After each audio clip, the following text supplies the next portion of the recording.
Well, and I was on one meeting and the guy said, "Hey, you've got like a big halo going on around your head or a lion's mane or something." I'm like, "Oh yeah, I didn't even notice that." But like, It's like, what anyway. chance do I stand here? Anyway, okay, so I'll kick us off.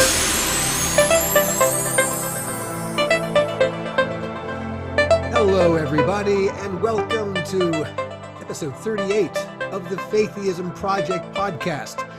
My name is Alan Katz. I have always been grateful to Hebrew School for making me the atheist that I am today.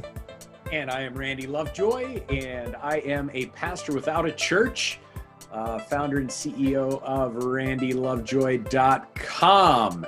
And I am just thankful, since we're talking thankful, I'm thankful for Alan and for this friendship that has continued, not just personally, but through how many podcasts now?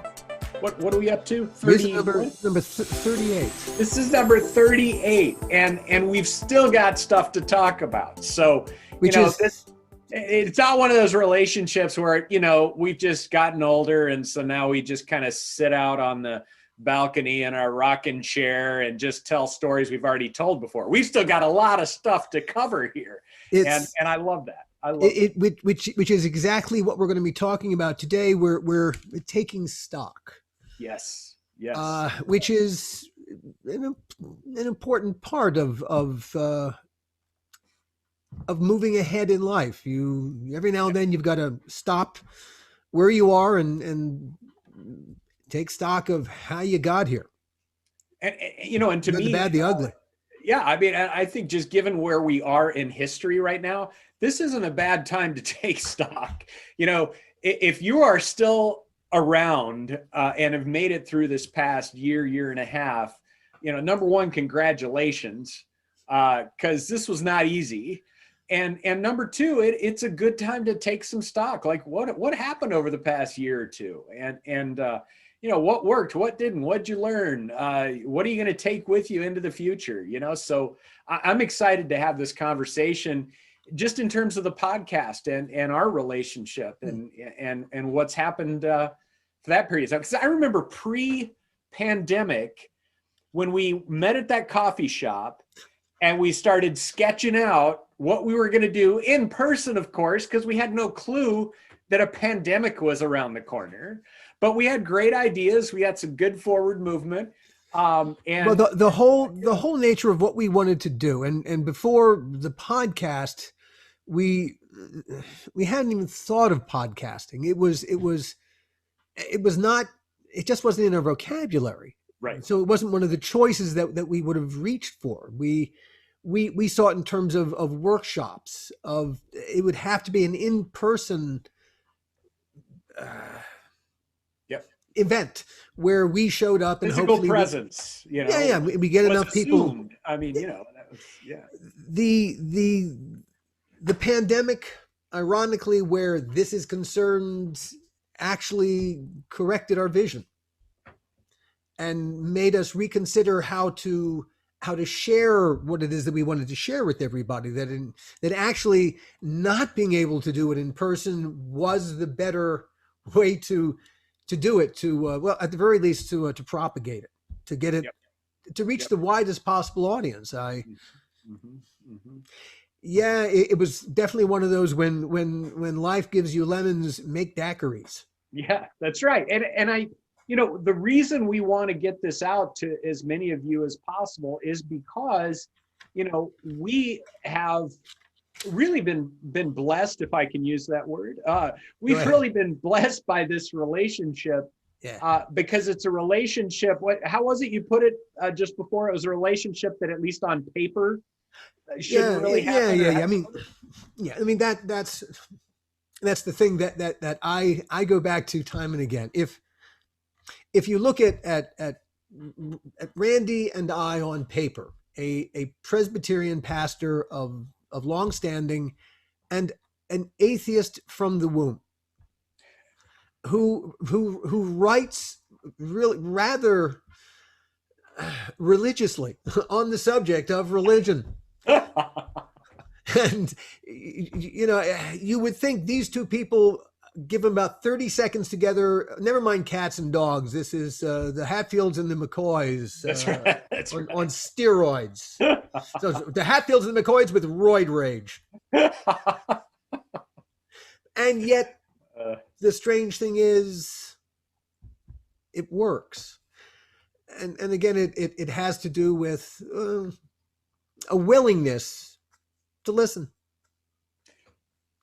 It's not about winning an argument, actually. It's about trying to hear what makes the other side tick, to try to understand how they think, so that one might never reach a point of agreement, but if you understand how the other person thinks, then, you know, arguing over here is rather pointless. Yeah. So if you want to have a conversation, you're going to have to come and argue over here and find a way to make your argument work over here. Yes. Now, that's might challenge you, but okay. Why do you think what you think anyway? And if you can't bend your way of thinking toward that, then maybe your way of thinking is, I don't know, a little suspect. Well, and you know, and if you think about what's the alternative? I mean, the alternative is just to live your life in an echo chamber, which, you know, it's fun. I like echo chambers. I love where I can say something that I'm upset about and oh yeah, I totally agree. You are completely right. You know, that a little dose of that is good, but that's not good for your life. You know, what's good for life is like connecting with other people that have other experiences and come from different angles and talk and be like, wait, so you believe this or you don't believe that? And it's like, so how does that work for you? How did you end up there? What, you know, that whole thing, that's the stuff that helps us really grow as human beings. And you know, Gadamer, the philosopher Gadamer, that, you know, it's those kinds of interactions with people that don't think like we do, with people that have different points of view. That's where we even chip away at our own internal prejudices and stuff. That's what makes us more. It causes you to check your work. That's right. That's right. If you can't back it up, sorry, but it's bullshit. Yeah. It's just a fact of life. Back it up or stop. Right. And one other thing I would recommend, if you're kind of hunting for that relationship that we just kind of fell into, I think I'm right. Tell me what you think, Alan, but I feel like one thing too that needs to be underneath, it's not just a willingness to listen, but there has to also be a real sense on both sides that there has to be goodwill. There has to be a sense of goodwill that and yeah, that has to develop a little bit over time. And I think it probably did for us, that we had to engage in a few different situations over a period of time before we were kind of like, all right, we may disagree on this, that, and the other, but there's just this common goodwill. Well, can we say what there has to be is a little bit of curiosity? Yes, definitely. Genuine curiosity inside each for the other. Yes. Yes, and yes, what you might reject what they think, but there has to be some curiosity into how they think. Yes. Just to understand it. Yep. Yep. And that doesn't mean you agree with it, but you suddenly go, oh, okay, I see the rationale for it. Now, I come to a different conclusion, but I see the rationale for how you get to yours. Yes. And suddenly, other people stop being unreasonable. You suddenly see the reason that took them to where they are. And I'll add this a little bit of twist, I think, on what you're saying, but I feel like it also helps me to discern the people that might, broadly speaking, be coming from the direction you're coming from, but it's not worth talking with them, and the people that it is worth talking with them. You know what? Like you know, they're the people that, hey, this could be really good, and there are the other people where it's like, I think they're either so angry, you know, that they're not open to any kind of conversation. They're or, you know, you have to want to gain something other than just the win. Yes, that's right. That's right. As much as I enjoyed watching Christopher Hitchens on his on his atheism versus religion tour, And it was scintillating. It was entertaining stuff. But, he was there to win an argument. Yeah, and I think He was there to win it hands down. Yeah, that's the difference, isn't it? Yeah. I mean, to me, Yeah. those debates are fun for what they are. Yeah. But there's a lot that they aren't.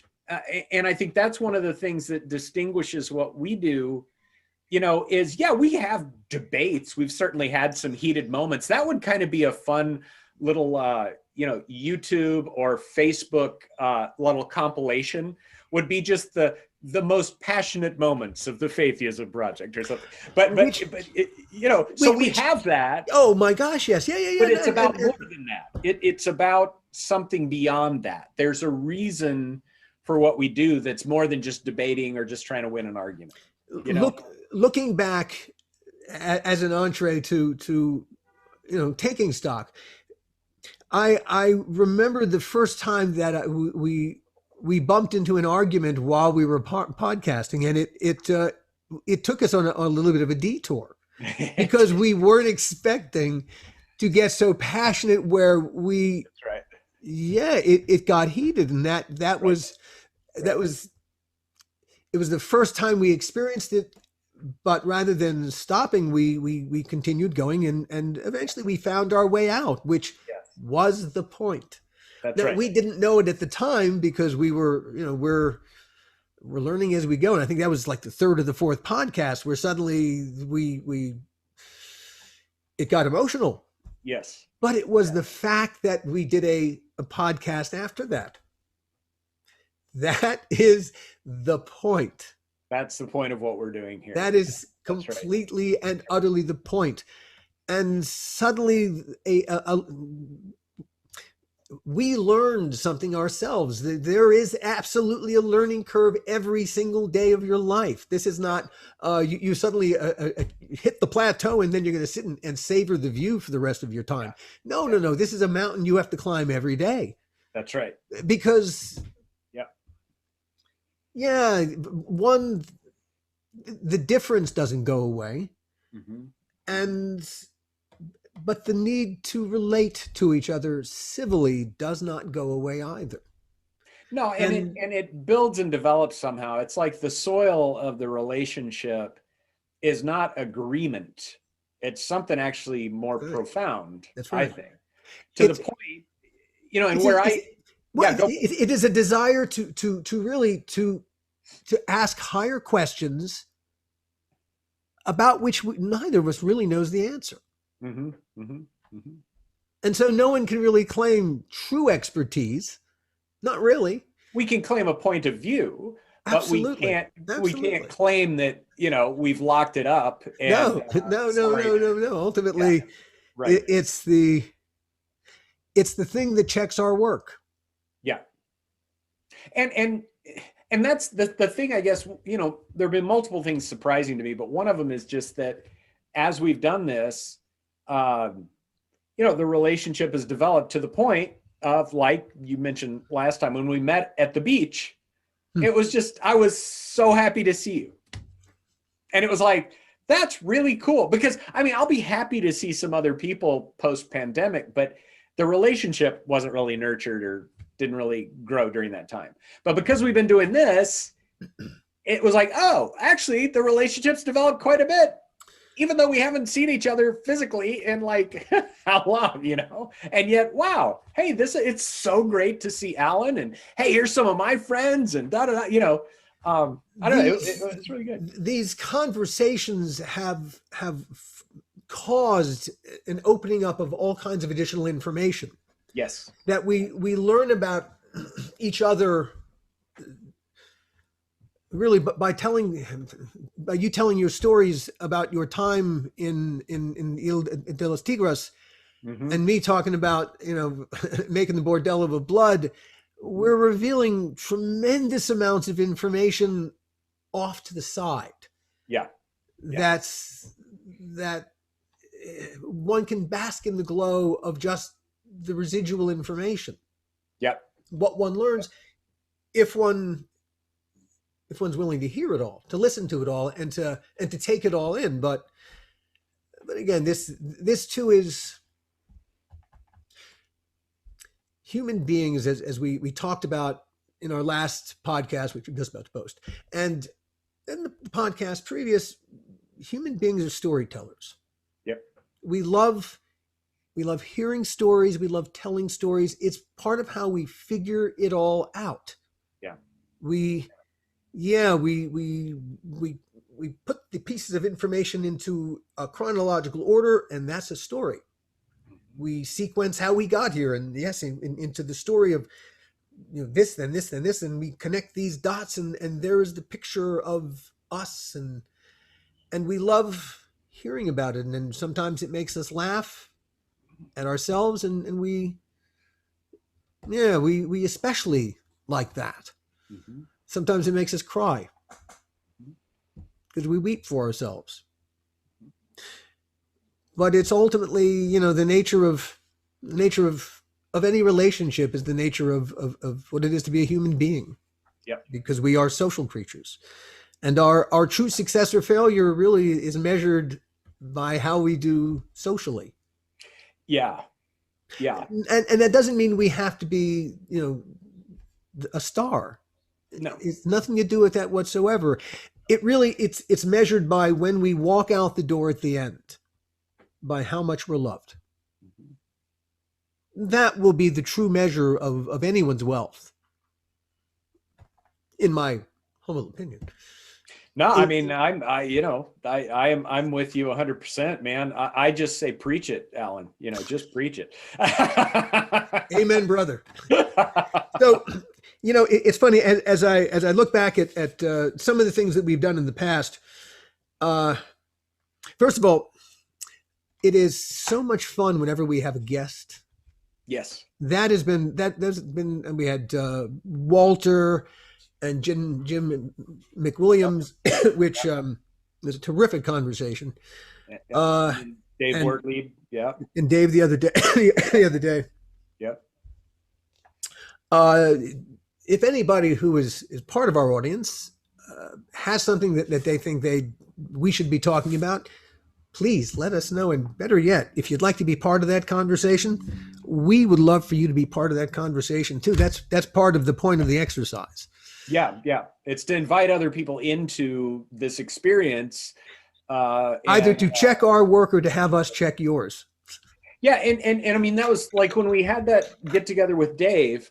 I mean, that was, you know, there was something out of that was one of my key aha moments. Something just kind of fell into place that, you know, I've had multiple conversations with Dave because he's, you know, a part of my family that I married into, you know, and that his daughter married into. But when we were talking, you know, just realizing that to be Jewish is not it's not equivalent to me being Christian, that you're actually saying something different, which then to say Jewish atheist is not a contradiction in terms where really for me to say Christian atheist has no meaning anymore. And that was just, I still go back to that. And I know I haven't plumbed the depths of that, but it fell into place. And it's funny because that would be a revelation to you is, well, of course I wouldn't think of that because it is so natural to me that yes. Well, of course I can be Jewish and an atheist. What are you talking about? Right. But like to me and maybe to some of our listeners, like, how can you put those, you know, I guess it's just a cultural thing, but as we talked, it was like, oh, wait a minute. I'm actually starting to understand this. I mean, yes, it is a cultural thing. Yes. Yeah. But it's not it's complicated. Right. Yeah. So that, you know, so I would, anybody, if any suggestions you have, either if you would like to be a part of it or you'd suggest people that you think could really jump in. But before we finish, let me slide back to the other thing, you know, but by the same token, there's an insight that I gained as you were expressing the fact that while Dave and I, having never met each other, shared a culture. That's right. And we were able to, there's something tribal that Dave and I, there's stuff we knew together, having never met each other before. Right. That's right. That we knew about each other and we could talk about that. We just, there was certain, all right. That this is not something that is native to your view of the world, that there is someone who you could it would not be on the level that Dave and I were conversing. It could be another American, a guy from Texas, a guy who had a lot of your similar experiences. But it's not, these are nothing that goes back 1,000 years as the connection to Dave and I goes. Right. I mean, the only similarity I would say, because I'm pretty sure, well, I'll just put it this way. This will save me some grief from family and stuff. What I know is I have met Christians from other cultures that we can suddenly speak a language together, and have a level of trust that we jump to, that I can't do with other people that maybe are even Americans but are not Christian. That there's a whole language and experience that is shared, that you are gathering around an idea. Yeah. And Dave and I were gathering around a culture.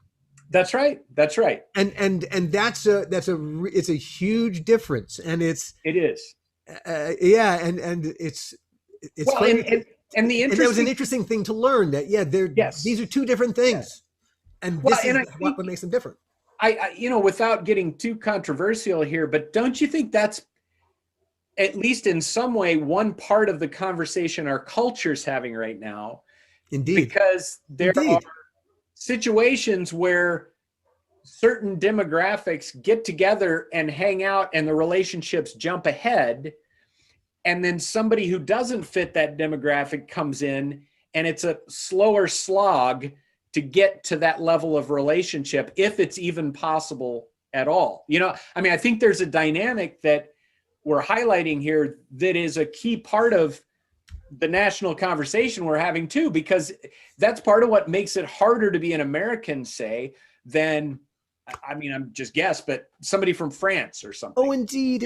Well, as if you look at, when we talk about what is French, what is a French person, that, during the time of the Romans, there was no such thing as France, but you had all the various tribes. You had the Franks, you had the Germanic tribes, and you had Saxons, and you had all those different tribes. And then by the time you get to Charlemagne, you begin to have some cohesion, and the various tribes now begin to gather under all these different little teeny kings under a larger king.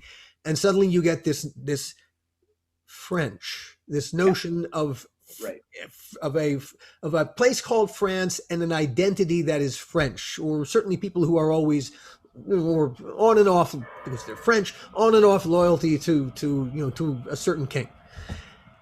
It's 1,000 years for this national character to form. In one of my books, I talked about one of our early podcasts. Barbara Tuchman's A Distant Mirror. She talks about in the calamitous 14th century how the French already were, as a nation, behaving in a certain way that we would see echoes of during World War II. A willingness on the part of some in France to go with the political flow. Vichy France, okay, sure, hey, just we'll roll over, don't hurt us. A willingness to, but that didn't just start in Vichy France. Henri de Navarre during the 14th century, every time the English came through, he was devoted to the English. Every time the French came through and were victorious, he was French again. Amazing. The Swiss, for instance, because of their isolation, have been behaving a certain way for 1,000 years. And part of that isolation is geography, right? Of course. And I think we have a similar, in some ways. But we don't have that history here in America. The Aboriginal people were wiped out, and so Europeans brought their own history. In fact, everyone brought their own history, and part of what we're bumping into is the fact that Europeans brought their history. And everyone brought their history, and the Europeans are a little hinky, but hey, we brought our history here first. Well, and if you go back when the Irish came in, they brought their history, and they sure fit with with others that were here, and then the Germans came in, Yeah, and there yeah, was a yeah, yeah, period, yeah. Yeah, yeah, yeah, yeah, yeah. where the Yeah. Germans were suspect, Yeah, of course. and, Yes, and yes. then We've there all was, had our time in the barrel. yeah, and I think And we've that's, survived. but that's both the strength and the weakness of the United States. I think that with some of the, because I mean, one of the troubles that France has with integrating people from countries that they've colonized who have now migrated there, is what do we do with these people and our Frenchness, But it's like in the US, we have a similar struggle. It's just a different dynamic because But it's kind of like, but there well, was a we've lot sort of, less. But here, in France, there was 1,000 years of Frenchness to right, overcome. right. Here, really, the Americanness is such a new phenomenon. It It is. really doesn't even exist. And it's It still, is. and that fact was recognized, what we were going to become when they put 3 words onto the Great Seal in 1793: E pluribus unum, Yep. out Yep. of many one. Right.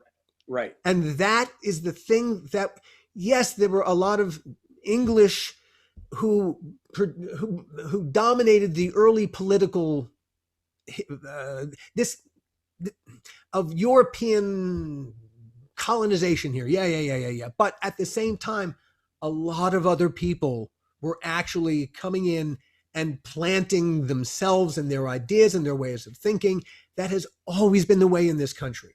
There is the idea that American is white has never been accurate.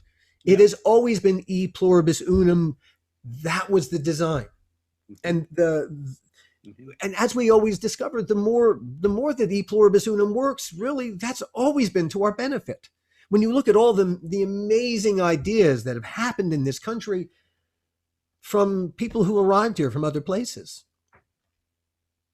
Oh yeah. No, I mean, Nothing like it has ever happened before in the history of the world. That's what makes this place remarkable.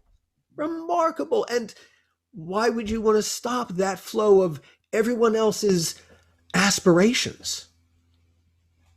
Yeah, and I think the challenge of E pluribus unum that we run into again and again is what is the oneness that's developing here, and there's a fear and desire to control what that oneness actually looks like. Does And there that's why does there have to be a oneness? Who says that? Well, I mean, the idea is out of the many one, so there's got to be something. One what? It's not a one personality. It is one common purpose.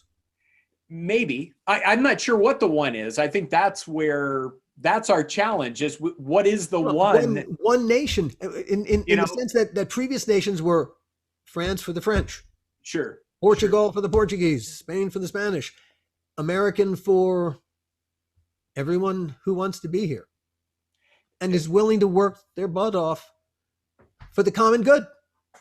Sure. Yeah. I could see that. No one theoretically is coming here not to work. The point of the exercise is you can make yourself whatever you want to be here. That was not the case. That was also a brand new notion that you could reinvent yourself. Right. The way the old world worked was whatever you were born as, that's what you were going to die as. And suddenly this place blew that away. No, you could come here and reinvent yourself. You could be whatever you aspired to be. Now, of course, we haven't made it quite that easy for everybody, but well, sure. I mean, I think that's but still, the potential is here. Sure. The potential is absolutely here, like nowhere else on the planet.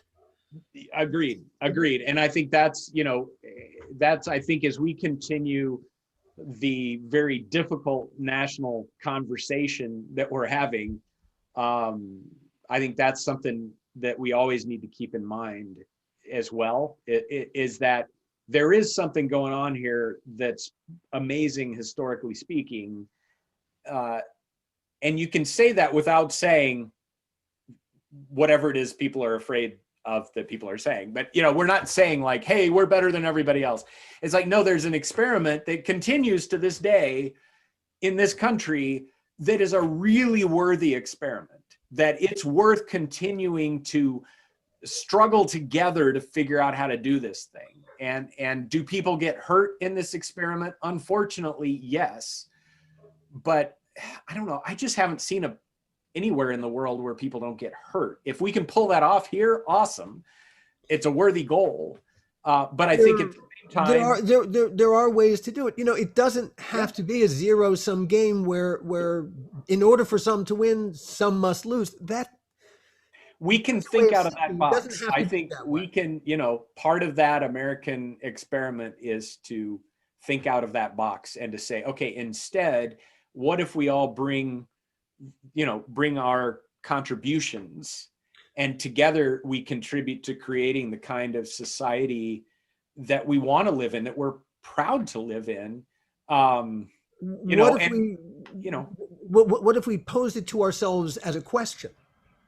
How do we get the best out of every citizen here, regardless of what they can bring? Sure. Everyone still has something. And, you know, the more great stuff we get out of more people, the more beneficial it is. And actually, the benefits ripple all up and down. Yeah. The entire country. Nobody walks away a loser. When there's a Solzhenitsyn short story. I don't think I've mentioned it, but it's like, it's not Matronya. It's a Russian name, and I always forget a letter, but it's something like Matronya's house or something by Solzhenitsyn. But it's this woman who, from the view of the world of success, would not show up at all. And yet the point of the story is that her life, which was a rather sad life, a lot of Solzhenitsyn's that way, a rather sad life, and yet it's people like her that actually hold the world together or make the world move forward. And so, you know, that's definitely one of the things I've learned in the work that I've done in other countries as well, is that, and I think it's maybe one of the weaknesses of the United States is kind of this view that you've got to do something really big and flashy and noteworthy and, you know, to matter. And the fact is, you know, I think what really makes us great as a country, yeah, that there can be people that make huge changes. Sure, I'm not against that. But it's the people living their everyday lives and just doing what we've come back to again and again, just loving their neighbor as themselves. That to me is the basic stuff of life, that as long as that's going on, then we're gonna be okay. But once that all breaks down, then I don't care how many powerful, famous, wealthy people you have, it's not a world that's going to last. But it's so all that to say that, yeah, I agree. It's everybody contributing at whatever level they contribute, and even level's the wrong word, but in whatever way they contribute. Because this is a really organic grassroots experiment. That's how it's supposed to be, is a grassroots experiment on, hey, can we all bring what we have from other countries and get together in this place and really make a world that we all are really excited to live in. You know? I would even say the way that capitalism itself, the experiment that is capitalism, needs a similar bit of pruning and attention, and it needs to have its work checked, as you know, as we hit this very rough patch of extreme corruption all over the damn place, and a lot of that is, you know, as I think is written somewhere, something about greed, money, the love of money being the root of all evil. It's not money is not the root of all evil. It's the love of money. Money is neither here nor there. Capital has no morality whatsoever. It's just money and money's potential.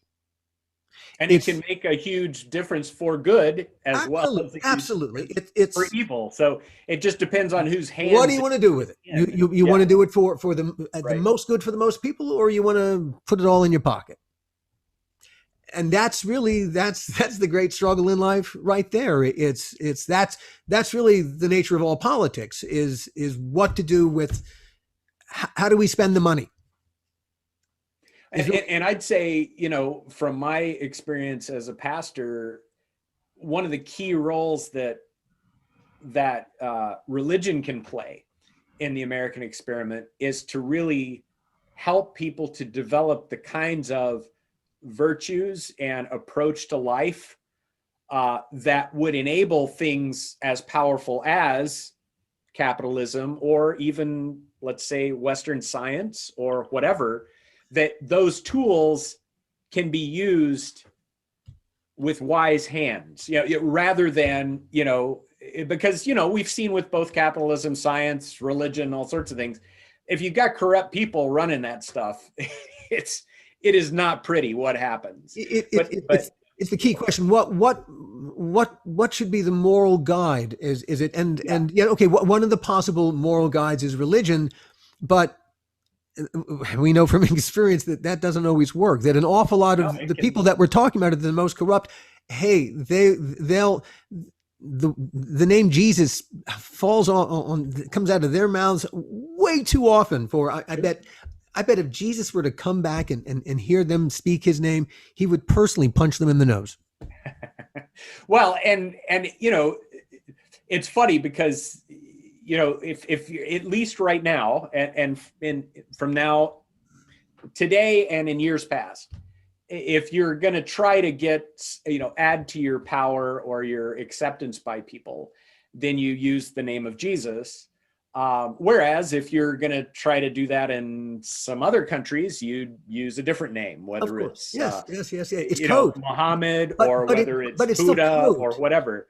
But I think, I think the thing is that spirituality, just like capitalism or anything else, can be manipulated by people to try to control others, to try to promote yourself, to really harm others. And we've seen that again and again and again.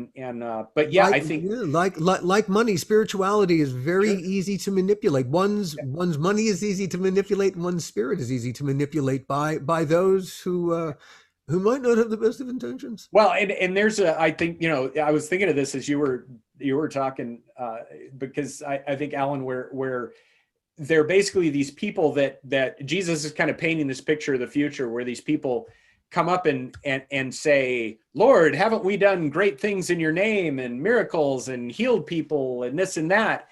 And the Lord's response is, away from me, I never knew you. So it's basically like, sorry, you may have used my name, but I didn't know you. We had no relationship. So go away. And so that's in the Bible as well, is this idea of its manipulation by people. And I think that's what gives me hope in those kinds of situations, and I think even with capitalism, there's a wonderful group called Opportunity International that kind of grew out of the Grameen Bank experience. You've talked about them in previous podcasts. Exactly. I've got it written down here. And we've used capitalism for good, for social good.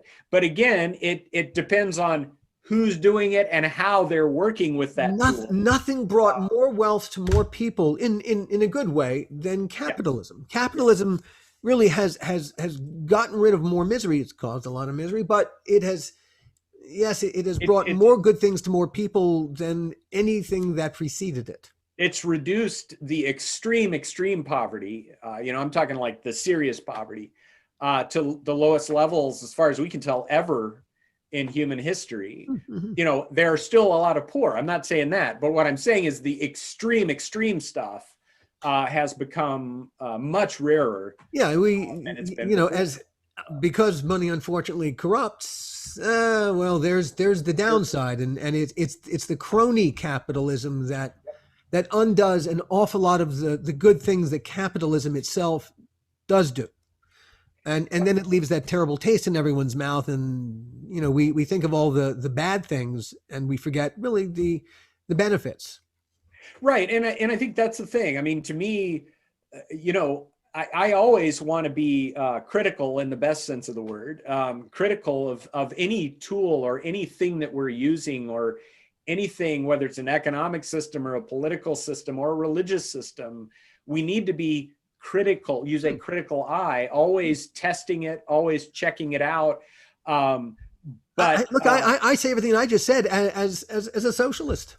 Yeah. No, I'm slightly surprised that you've been saying that, and I, again, that's why you're awesome, is because I know you're still totally holding to your socialist point of view, but you're also willing to honestly look at and evaluate things. And to me, that's what I want all of us to do, is like, hold your position, whatever it is, but be willing to ideas evaluate. Are good ideas, and you know, it's how do you if you want to think outside the box, then you're going to take, it's like a bird building a nest from bits and pieces that maybe shouldn't fit together. Right. And suddenly you have the best nest that anyone ever put together because that's what you did. Yes. Because it's made of different things. That's right. And that's that's what the adventure of life, that's what one of the really fun things of life is doing. It is trying to bring different pieces together into your life and your relationships and see what happens. And there are a lot of missed experiments. There are a lot of failed experiments, but man, when you have the successes, it's like, whoa, look at this, you know, and it's just one of the joys of life. There is value to be had in being able to hold two conflicting ideas inside your head. Definitely. And to understand that, yeah, they conflict, but in a strange way, they coexist too. I think the tension. There's duality in life. Plenty. Yeah. And to me, if you want creativity and innovation, one of the ways to get there is you hold two ideas that are in tension. You hold to both of them and let things bubble up as a result of that. And I think that's where we get a lot of really interesting ideas. It's not by saying, well, my way is right and get rid of any other point of view, I'm not even going to look at it. No, that's been lost the whole way you move forward, because you need the range of ideas while holding firmly to your beliefs, but then letting it all work together. So what are some of the other themes? Whoops, sorry. What are some of the other... Destroy your set. I know. I just blew the whole thing. No. What are some of the other things that we've talked about? You had mentioned going through that. I'm just kind of interested. Now, it's funny. Now I'll remind you of some of the things. It's funny when we go back to the very beginning. When we got into politics of spirituality is when things began to get snarky.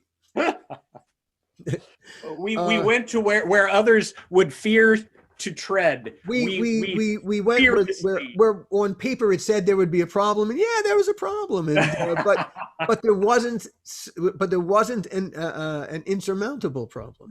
No, and I learned a lot. I mean, seriously, I learned from those as we both did, which is the point of the exercise. We asked we did an episode about spirituality and drugs. Mm-hmm. Yep, I remember that. That was early on. Yeah. I would revisit that. Definitely. That was episode 6. We asked the question: is the Bible still relevant?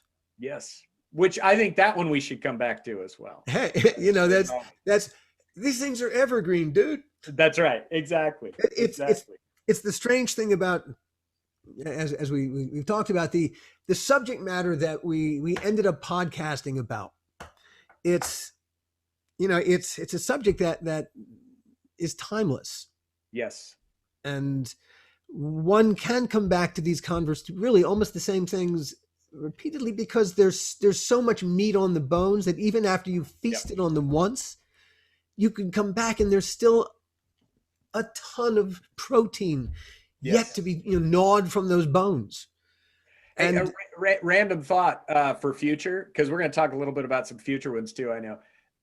Were we enlightened?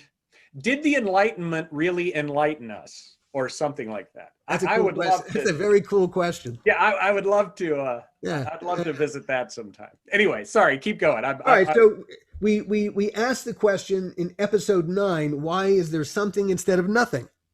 Which I'd forgotten we'd asked that early on. We've asked that a couple of times. In fact, I think that was Yeah, such a great question. It is such a great question. it, You talk about the one with a lot of meat on the bones. That one, oh my gosh. I mean, we could do that a bunch of times. really and truly, and it's funny to look at the things that we have come back to again and again and again, Yes. because they really are there. Even bringing up the subject, I think, I could sink into a conversation about that, That's right. like a big T-bone steak and That's a right. big glass of red wine in the old days. I don't drink anymore. Anyway, we did. Can spirituality overcome history? We asked that question. What's so evil about evil? And that was so provocative. We did Evil Part 2. That's right. I like evil part. Which we followed up with an episode we call "You Call That an Original Sin?" Yes. Yes. Where we talked about the whole nature of sin, original sin. Yep. And where that comes from. And then the election came in, and we got really kind of political and snarky at each other for a while. But I do one of the key learnings from all of that snarkiness was I really had to realize how cynical I am about politics. And you're the one that pointed that out. I would not have thought that I was before that. I would not have used that word. But then then the context is, think of the places where you have been, where you've seen, where how could you not become cynical about politics? That's right. That's right. No, it wasn't that, oh, Randy, you're just being a cynical a-hole. No. You had got there through practical life experiences that were absolutely authentic. Yes. Yeah. So it's, hey, life's a conundrum. It's the duality of everything, and the tripality, the quadrality, all of it. It's bloody complicated. Yep. We kind of buried the hatchet in a way. We did an episode called 3 Problems That Need Fixing Now. Yes. And that's where we kind of righted the ship a little bit, and then we got into our list. Then we things got so happy. We did 3 movies we love and one we hate. We did books we loved and music we loved, and those were so good. I that's another one. I feel like we could do those again easily. Or 3 paintings we love, or I don't know. Yeah. And you know, one could revisit any of those movie songs. I mean, there's just easy. God, and they're fun to research, and distracting as hell. As people are listening to this list, just kind of think in your own mind, what are some topics you would want to ask of the person you're kind of connecting with? Let it generate. But the strange thing is, as off topic as some of these things, is talking about three movies you like. 2 people who love the same song, no matter any other difference they have. Where that song is concerned, they're in the same tribe. That's right. The tribe of people who love that song. They now have something in common. Yeah. And once you got something, you can begin to build, because, all right, what else? Is it the band's other songs? Is it something about that song? Is it an experience that you had that makes you love that song? And suddenly you're talking. Right. Yep. You have a conversation. You have a relationship. Mm-hmm. Mm-hmm. It's and in talking about the song, you reveal stuff about yourself that explains you, that explains, oh, so that's why you feel the way you do about that. Oh, now I got context. Yeah. A conversation is context. And especially like with music and stuff, that stuff sticks. I mean, oh my God. Oh God. You remember at Dave's funeral, that was the first time I heard Whitebird, which is sad that I admit that, but I had just not heard that song before, but it's on a regular playlist I have now. And I know part of it is because of when I first heard it. It makes me, it's sad, but it's also beautiful. And it's also like, I just love I know, Dave loved music. And just knowing that was one of the songs, and then I think it was some friends of his that sang it and did an amazing job. Anyway, it's just amazing how powerful things like that can be for our relationships. And also just, I don't know. It just, I But you feel know what it is? what You is know it? what all these things give one a chance to do is to tell stories about ourselves. Yes, that's And in right. telling the stories about ourselves, it's when we open our hearts to each other's stories, never mind each other's points of view. Okay, Right, right. let go of that for a second. Just Yeah, hear their story, and then you'll exactly. understand how they got to their point of view. And look, you might not endear you to them in the least, but you'll understand them. Yep. You'll understand them. Yes. Perhaps the person who stares back at them in the bathroom mirror, Yeah. you'll have some insight into that person. Well, It, and that, I don't know, again, some of this stuff is just because, we're getting old, but, you know, part of, I think it's so much more important, at least these days for me, to hear other people and understand them than to assert my own point of view. It's more valuable. It's more valuable to me to hear and understand other people than it is to just assert my you know own what it point is? of view. It's when you hear other people telling their stories and you find the commonality, that's you checking your work. Yeah. Well, yeah, It, it really maybe is. that's how it functions, because it's just, yeah. And again, I don't know if when I was 21, if I would have thought that. No, no, I no, said it's because an you age thing, didn't have the but perspective required to right, appreciate right. perspective. Yes. Yeah. Perspective is But what old people have. yeah. It's not possible for young people to have perspective. They lived long enough. Unfortunately, you have to get the bumps and bruises in Right. order to get the perspective. But I do think That's you the can prize at the start bottom of the box is the perspective. totally, totally. But I You do have to get to think the bottom of the box. you can start collecting other people's stories in your own mind Yeah. at a very young age, Oh yeah. and do that, because I think that's the stuff that's going to pay off down the road. The more stories you've really heard and understood, that's all good stuff for later in life. I mean, it's Oh, just building up a storehouse of the more really, you understand perspective, the more you understand yeah, really how tricky life can be. yeah, yeah, One of the things that I learned the hard way is that it does not pay to walk through life simply with plan A in right. your hand. You got to have plan A in your hand, but you got to have plans B, C, D, and E in your pocket, lined up and ready to go. And even And if hold plan A loosely, so that if oh, it's like, oh, this seemed like a really great plan, but now it doesn't, so let's adjust. into the pocket, That's and the hands got to go into the pocket. Not sooner than necessary, but when the time comes, right. you move to plan B and you move decisively. That's right. That's And right. suddenly, yeah, it is one way to have a modicum of control of life, and a lot of us feel we're out of control of our lives. That's part of what's terrifying about it. Yeah, But and I think there are ways to exert control if you, again, it's yeah, how you think about them. right. It is, because there are so many things, as we've been reminded, there's so many things we don't control. But that doesn't mean you can't have a deeply fulfilling life. But if you're holding on to plan A only, and that's all you're going to do, and you're not going to flex, and if you get knocked down, then you're wiped out, then it's not going to go well for you. But if you've got, if you go like you were talking about, Alan, then you can handle the fact that you're not in control of everything and still create a life worth living, and to me, that, my experience thus far, at least, is that's really key. I mean, that is key to living, living a fulfilling life.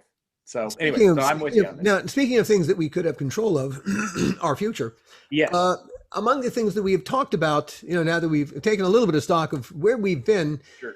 in terms of where we would go in the future, we've one of the things that we've thought about talking about still that well, for instance, is proselytization really necessary? Is a question that I've asked. If you could live someone else's life, whose life would it be? What if you couldn't be a Christian or an atheist? What would you be instead? Mm, mm, mm. Guilty pleasures. I hate to admit it, but I like fill in the blank. and I know I shouldn't. That's right. That's right. Free thought and the church Mm. is something we've flirted with many times. Yep. What if monotheism's wrong? Mm. Mm. That one in itself's like kind of like this mind-blowing. Yeah. Oh my gosh, so many know, things would be different in culture and everything. Anyway, yeah, keep going. Or in a similar territory, when does a religion become a cult and vice versa? Yeah. And my Scientologist friends, of whom I have none, are aching to ask that question. When does a cult become a religion? And we've talked about going back to politics and spirituality, which I don't think we have to actually have an episode. That just happens. That happens. Oh, and then there's one of the episodes that we've been threatening to have almost from the get-go, which I like to call Blame Paul.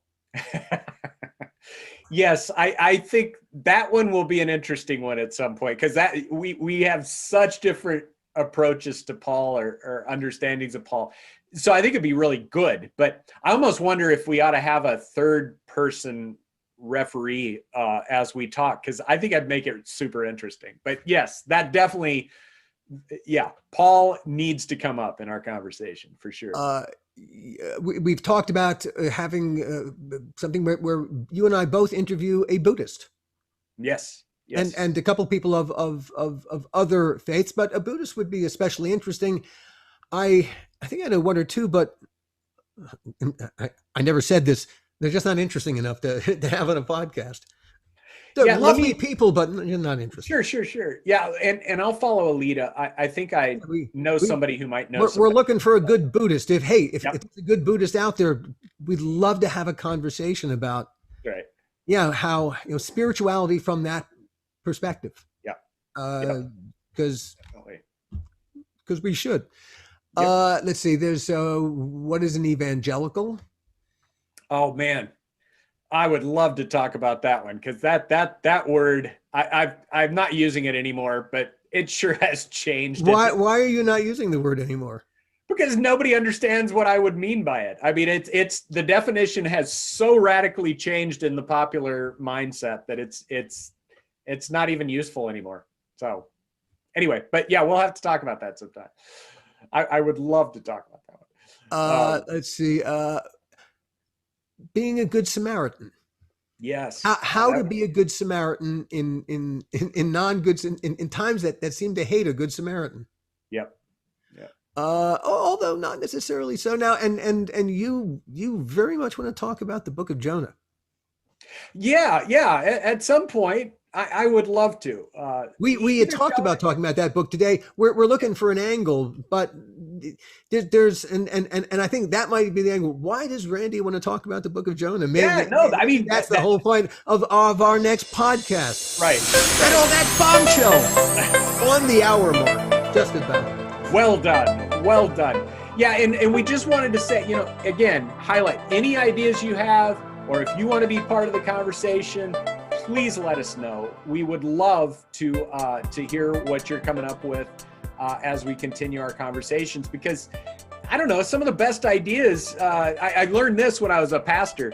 It was people from outside of the church that had a lot of the best ideas. So I think people that aren't you and me coming up with some ideas for us, it could be brilliant. We could find some of the best thoughts. You may have the best idea for us. As we like to think around here, our minds are open. That's right. And on that, thank you everyone for listening.